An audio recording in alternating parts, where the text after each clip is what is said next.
Now exercise 8.1 question number 5 is given secant theta is equal to 13/12 calculate all other trigonometric ratios. So first of all secant theta हमें given है. So secant theta किसके equal होता है h/b के. ठीक है. Value हमें given है 13/12. So it means in a triangle this is the theta and this is h की वैल्यू हमें 13 गिवन है, हाइपोटेन्यूज और बेस हमें 12 गिवन है. जब भी रेशियो की फॉर्म में होंगे तो हम साथ में एक कांस्टेंट ऐड करते हैं और angle is theta is given. So give the name to this triangle PQR. ठीक है. तो हमें बाकी सारी वैल्यूज फाइंड आउट करनी है. Second theta is given. So बाकी सारी वैल्यूज फाइंड आउट करने के लिए we must need this perpendicular.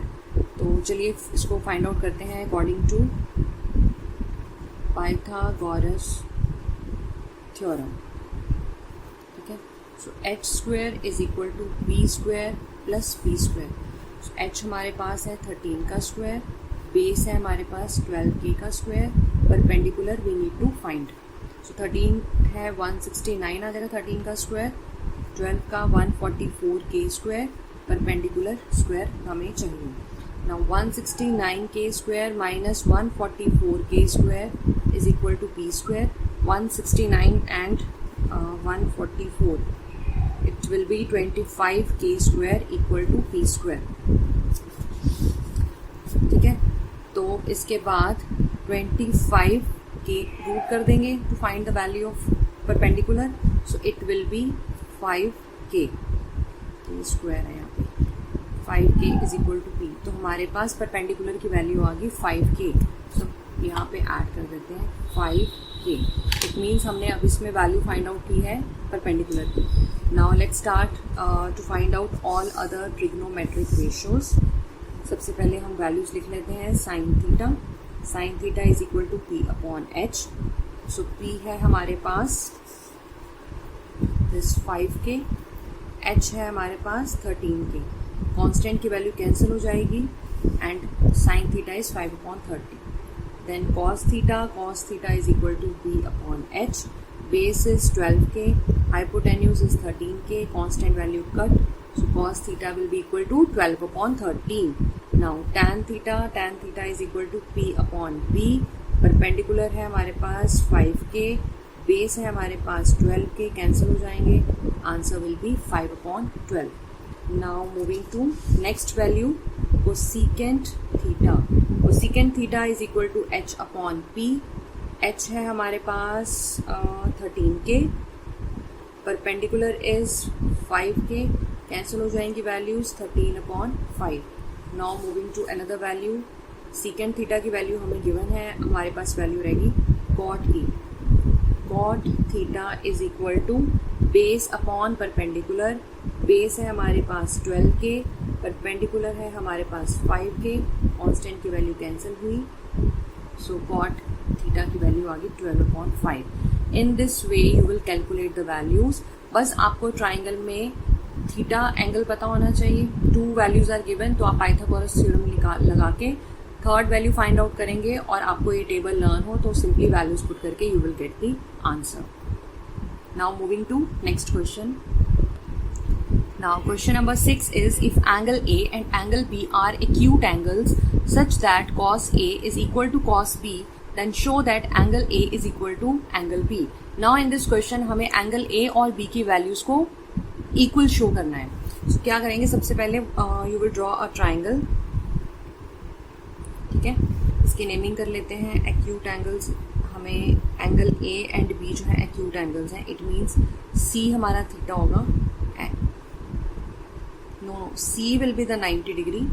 ये भी हमारा एक्यूट एंगल होगा B और A भी हमारा एक्यूट एंगल होगा. Clear. A and B, these two are thetas, these two are acute angles and this is 90 degree. So हमें प्रूव करना है cos A and cos, this is base, this is perpendicular and this is hypotenuse. हमें values पता होनी चाहिए. ठीक है. तो अब पुट करती हूँ values. Cos A.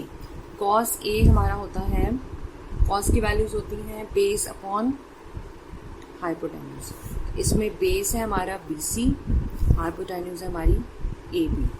Next cos B, यहाँ पे कुछ होगी गड़बड़। अगर कॉस बी हम ले रहे हैं तो हमारा बेस और हाइपोटेन्यूज यही रहेगा, ये वैल्यू आएगी कॉस बी की। अब कॉस ए, अगर हमने कॉस ए को कंसिडर करना है तो ये हमारा बेस बनेगा और ये बनेगा परपेंडिकुलर, ठीक है। जैसे कि आपको भी समझाया था कि अगर आप न्यू ट्राइंगल बनाएंगे तो अगर आपको कॉस ए बी थीटा हमारा ये होना चाहिए, दिस इज आवर ट्राइंगल, तो उस केस में ये बेस होगा, ये परपेंडिकुलर होगा, means A C will be the base, opposite reciprocal हो जाएंगे। इसमें हमारा थीटा अगर ए है तो बेस की वैल्यू होगी ए सी, ठीक है। So B upon H, base हम लेंगे ए सी को और हाइपोटेन्यूज तो हमारा सेम ही रहता है, उस पर कोई इफेक्ट नहीं आता। सो कॉस बी की वैल्यूज आ गई, कॉस ए की वैल्यूज आ गई, बोल रहे हैं दोनों इक्वल है। So B C upon A B is equal to A C upon A B, therefore B C equal to A C. तो ए बी तो दोनों में कट जाएगा, तो इट मीन्स बी सी और ए सी दोनों एक दूसरे के इक्वल हैं, ठीक है। Now in triangle A B C equal to B C, ठीक है। तो अगर A C equal to B C है, therefore angle A is equal to A C के ऑपोजिट है एंगल बी और बी सी के ऑपोजिट है एंगल ए।